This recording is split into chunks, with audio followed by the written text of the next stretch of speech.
Megtörüli, a másiknak akarja. Oda néz!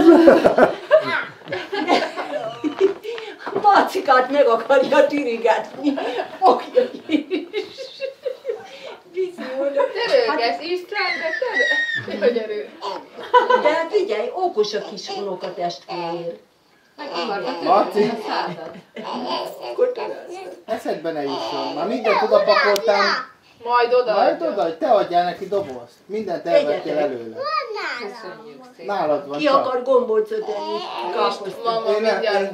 semmit. Van itt tiszta villa is.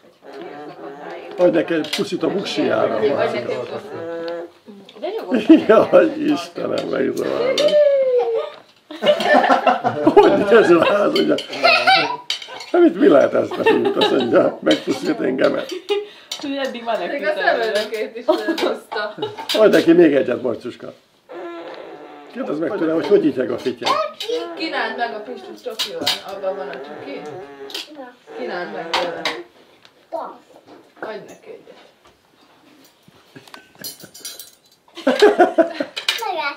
Megette az összeset? Megláttuk. Ezt hoztam, de annyira Oda az. Jaj van. Ilyenkor szokta ezt csinálni.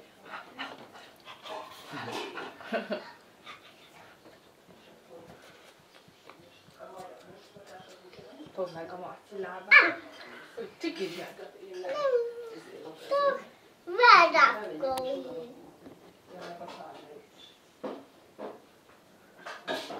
Mondd meg a Pistusnak, hogy hogy hívnak téged, Marci. Matika. Aj,